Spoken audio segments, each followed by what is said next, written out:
श्रीकृष्णाय नमः। देवदेव महादेव भूतात्मनभूतभावना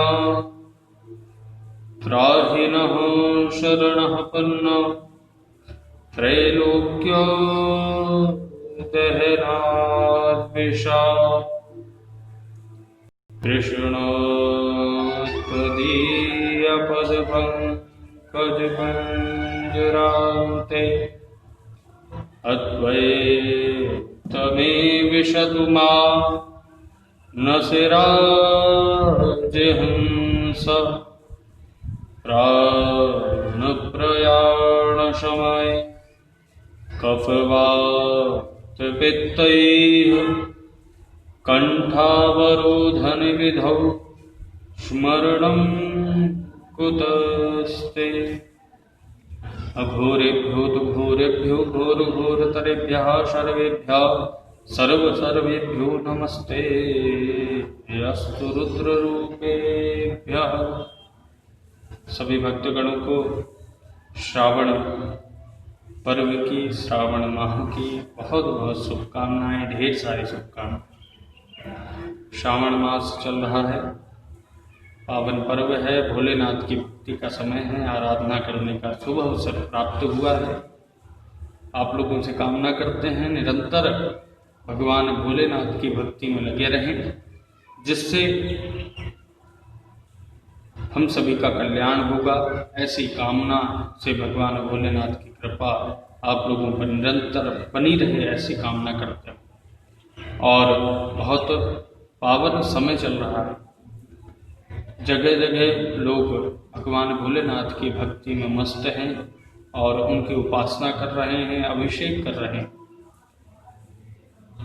आज मैंने कहा कि शुक्ल यजुर्वेद की कुछ चर्चाएं हैं आपकी और हमारी, तो इसी के साथ आप लोगों के पास आया हूँ।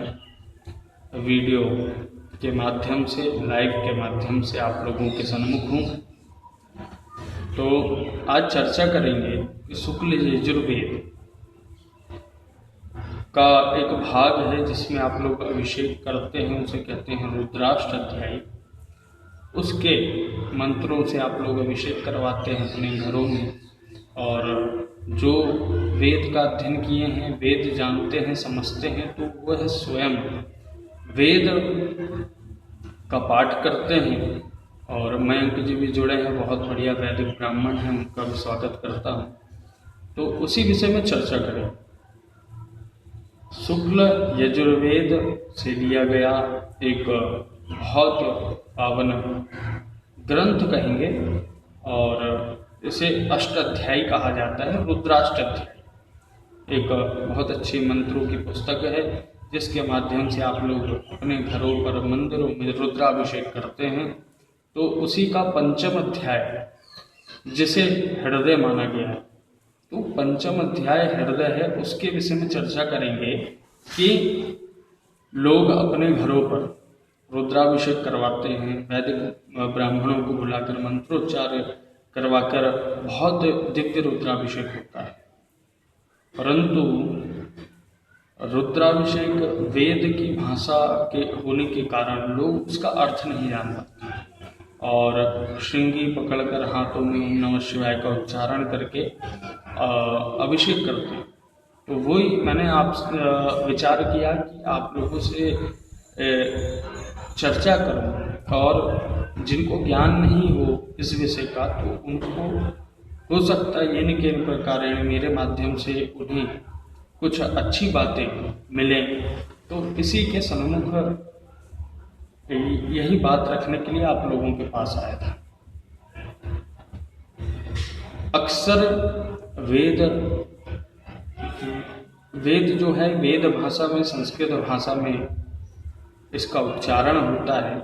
वेद की जो संस्कृत में जो लकार है, एक वेद का अलग लकार है, उसका उच्चारण स्थान अलग है। गुम कैसे लगाते हैं, हरि ही ओम कैसे लगाते हैं, तो वेद की अलग एक भाषा है। तो इसका ज्ञान जो वेद पाठी हैं उन्हें ही हो पाता है। इसलिए आज मुझे लगा कि आप लोग अभिषेक करते हैं तो आप लोगों को भी ज्ञान होना बहुत आवश्यक है। इसलिए जो पंचम अध्याय है उस विषय में चर्चा करेंगे हिंदी में, कि जो पंचम अध्याय से हम रुद्राभिषेक करते हैं तो उसका अर्थ क्या है। अर्थ देखिए, बिना अर्थ जाने किया गया कार्य एक तो तभी सिद्ध होता है जब आपकी पूर्ण निष्ठा हो, नहीं तो आप को ज्ञान ना होने के कारण आपकी उस विषय में अनुराग कम हो जाता है। तो इसी विषय में चर्चा करते हैं और हर चीज़ का ज्ञान बहुत आवश्यक है और हमारे सनातन संस्कृति वैदिक परंपरा का ज्ञान बहुत आवश्यक है, क्योंकि हम सनातन धर्मी हैं, हिंदू हैं, तो हमें तो इसका ज्ञान होना ही चाहिए। पंचम अध्याय प्रारंभ करते हैं। हर हर हर महादेव हरि ओम। नमस्ते रुद्रमन्यव उतोत एकवे नमः। बाहुभ्यां ते नमः। जाते रुद्र शिवा तनूरघोरा पापकाशनीतया नस्तन्वा सन्तमया गिरिशन्ताभिजापशीः।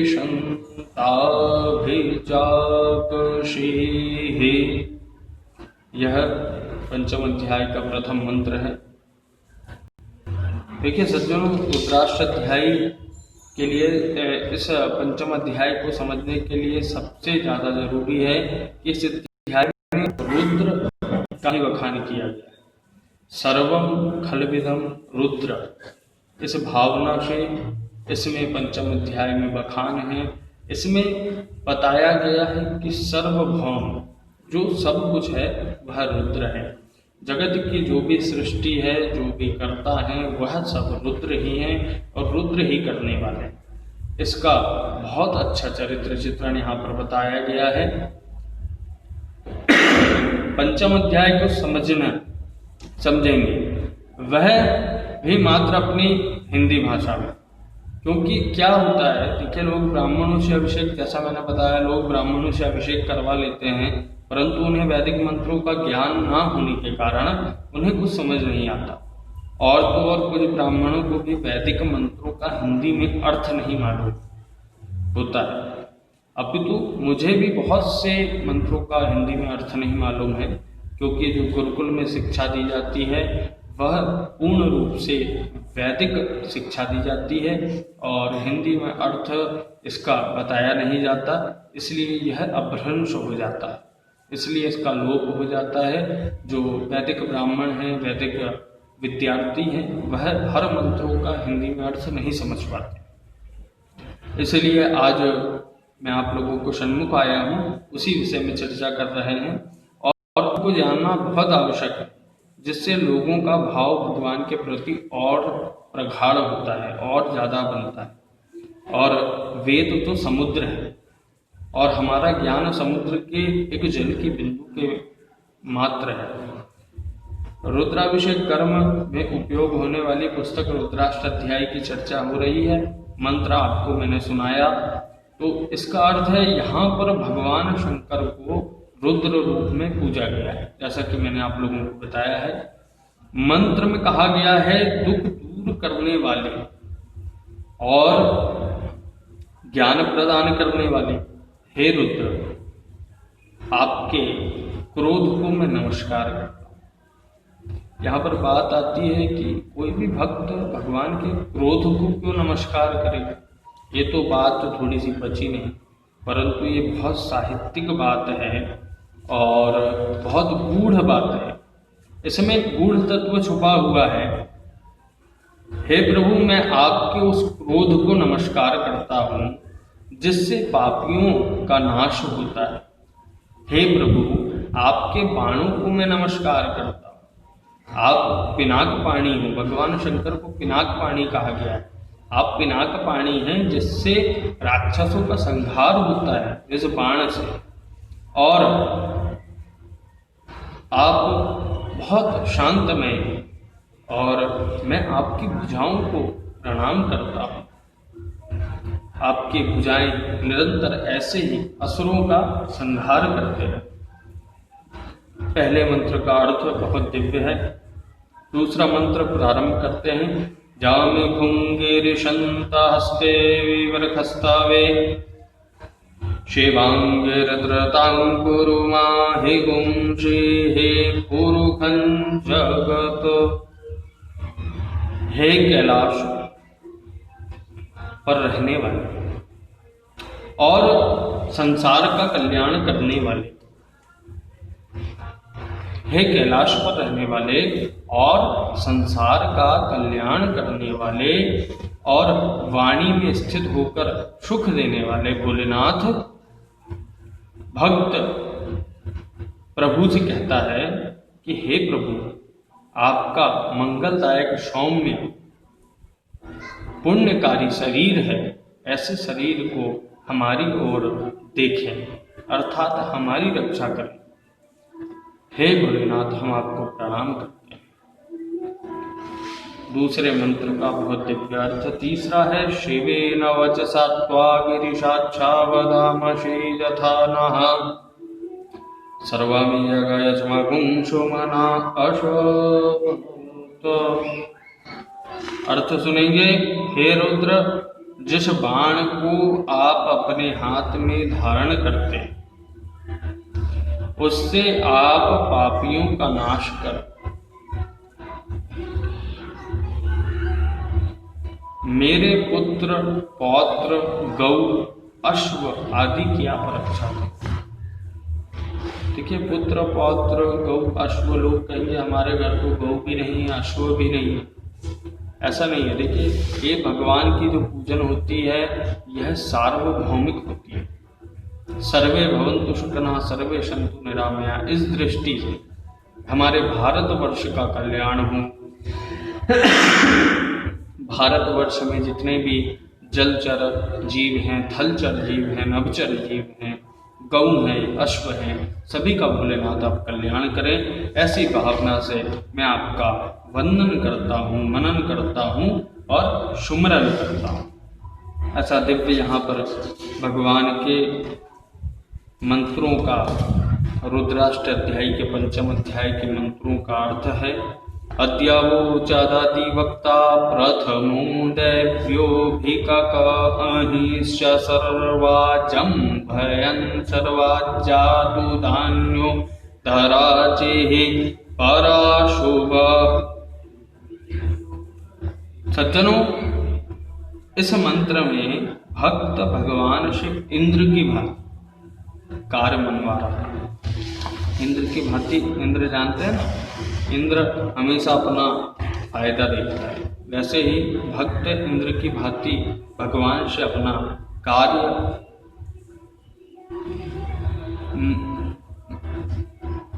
कार्य मनवा रहा है और कहता है, हे रुद्र, आप सबको छोड़कर मुझ पर कृपा और मुझसे बात करो जिससे मैं सर्वश्रेष्ठ हो जाऊं। हे प्रभु, आप समस्त हिंसक पशुओं को हमसे दूर रखो और राक्षसों का नाश करो। ऐसी बहुत दिव्य स्तुति कर रहा है। देखिए, समझने वाली चीज है कि जो वेद है, वेद के रचयिता भगवान ब्रह्मा जी, और यह शुक्ल यजुर्वेद का एक भाग है जिसकी हम चर्चा कर रहे हैं।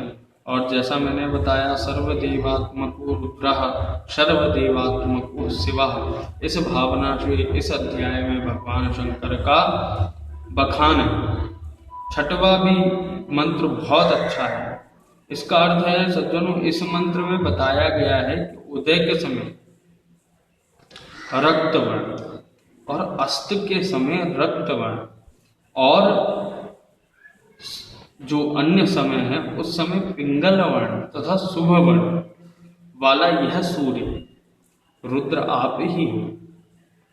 किरण के रूप में ये जो हजारों जो किरणें हैं जो सूर्य का साथ दे रही हैं, तो रुद्र इनमें भी आपकी ही शक्ति विद्यमान है। इनके क्रोध का हम अपनी भक्ति में उपासना से निवारण करते हैं। हे प्रभु हम पर कृपा करें। आगे मंत्र है, इसका अर्थ है ये जो नमोस्तु नीलग्रीवा सहस्राक्षाय मीढुके अथो जे अस्य सत्वानो हन्तेभ्यो करं नमः। इसका भी बहुत दिव्य वर्णन है। सज्जनों, इस मंत्र में श्री कृष्ण और रुद्र दोनों के भक्तों का निरूपण है। कहा है कि जिन्हें अज्ञानी गोप तथा जल भरने वाली दासियां भी प्रत्यक्ष देख सकती हैं और विष धारण करने वाले जिनका कंठ नील वर्ण का हो गया है, ऐसे रुद्र हमारा कल्याण करें। हे नीलकंठ, सहस्त्र आंखों वाले इंद्र के स्वरूप और वर्षा करने वाले रुद्र, मैं आपको प्रणाम करता हूँ, आपको नमस्कार करता हूँ, आपका मनन करता हूँ। बहुत दिव्य मंत्र हैं, इनके अर्थ और भी दिव्य हैं। यहाँ पर भक्त भगवान शिव की उपासना कर रहा है और उनसे कह रहा है कि प्रभु आपका जो क्रोध है वो हम पर ना आवे। आप आशुतोष भी हैं, हमें मालूम है क्रोधी हैं, तो जो आपका आशुतोष है, आप बहुत जल्दी जो कृपा करते हैं वह प्रेम आपका बना रहे। लोग भगवान शंकर को आशुतोष समझते हैं, परंतु जितने आशुतोष भगवान शंकर हैं उतने ही क्रूर, उतने ही भयावह और उतने ही खतरनाक कहा जाए। तो दुष्टों पर जो भगवान के भक्तों को तरसाते हैं, वह दुष्टों पर अपना हिंसा भाव रखते हैं, ऐसे भगवान शंकर। तो यहाँ पर हर मंत्र में भक्त भगवान से कामना कर रहा है कि हे प्रभु आप थोड़ा सा भी अपना क्रोध ना दिखाएं, आप अपना जो पाशुपाणी अस्त्र है और जो भी आपके पास अस्त्र हैं, धनुष बाण है और त्रिशूल है, तो उन सब का हमें भय बिल्कुल ना हो। हम तो आपके भक्त हैं, आपकी बस हमें कृपा चाहिए और कुछ नहीं चाहिए। एक मंत्र में तो इतना तक कह दिया गया है कि भगवान आप धनुष को त्याग दो। आपको धनुष का क्या काम, हमारे और आपके बीच में तो धनुष का कुछ लेना ही देना नहीं। हम भक्त हैं, आप भगवान हैं, आप हम पर दया करें। तो बहुत दिव्य यहाँ पर वर्णन है और बताया है कि शत्रुओं को मारने में प्रलब्ध और धनुष पर ना चढ़ाए गए आपके बाण हमारे लिए, आपके बाणों को हमारा प्रणाम है। आपके दोनों बाहों में धनुष लिए, आप दोनों बाहों में धनुष बाण लिए रहते हैं, उन बाहों को हम प्रणाम करते हैं, उन हाथों को हम प्रणाम करते हैं। हे रुद्र मानो महंत पुतमानो, हे रुद्र हमारे गुरु पितृ आदि वृद्ध जन को मत मारिए, हमारा हम पर कल्याण करते रहिएगा, हमारे बालकों पर कल्याण करिए, हमारे माता पिता पर कल्याण करें, हमारी गौ पर कल्याण करें। ऐसी भावना यहाँ पर इस मंत्र में बताई गई है। और जो 16वां मंत्र है, नमो हिरण्यवाहवे सेनान्ये दिशांश पतये नमो नमो, वृक्षेभ्यो हरिकेशेभ्यः पशूनां पतये नमो नमो, सत्पिंजरायतकिपतीनां पतये नमो। बहुत दिव्य मंत्र है। तो पशूनां पतये नमो नमः, सत्पिंजरायतकिपतीनां पतये नमो नमो, नमो हरिकेशायो पवितिने पुष्टानां पतये नमो नमो, बबलुषाय नमो बबलुषाय। इसमें भगवान रुद्र ने रुद्र का बहुत दिव्य चित्रण है। भुजाओं में सुवर्ण धारण करने सेना नायक रुद्र के लिए नमस्कार करता हूँ। ऐसे रुद्र दिशाओं को रक्षक रुद्र के लिए मेरा नमस्कार है, जो दिशा की रक्षा करते हैं। पूर्ण रूप हरे केशों वाले वृक्षों के रूप के लिए ऐसे भगवान को हमारा नमस्कार है। जीवों का पालन करने वाले रुद्र के लिए हमारा नमस्कार है। कांति में भगवान रुद्र को हम नमस्कार करते हैं, जो मंगल यज्ञोपवीत धारण करते हैं, गौड़ वर्ण के हैं और बहुत दिव्य जिनका चरित्र है, स्वरूप है, गुणों से परिपूर्ण है, मनुष्य के स्वामी हैं, ऐसे रुद्र को हम नमस्कार करते हैं। दोनों जो पंचम अध्याय है शुक्ल यजुर्वेद के रुद्राष्ट अध्याय का, उसमें केवल और केवल रुद्र प्रधान, रुद्र की प्रधानता है और भगवान भोलेनाथ का ही सुमरन है। इसलिए आप लोगों से भी निवेदन है, आशा है, अपेक्षा है कि श्रावण का पावन माह चल रहा है, भगवान भोलेनाथ की उपासना करें, भगवान जितना हो सके भगवान भोलेनाथ का अभिषेक करें और कामना करें कि संसार के प्रत्येक जीव का, चराचर प्राणी का, सभी का कल्याण हो और हम पर भगवान भोलेनाथ की असीम कृपा बनी रहे। इसी के साथ साथ अपनी वाणी को विराम देता हूँ। हर हर महादेव, जय भोलेनाथ, जय शिव शंकर, हर हर महादेव।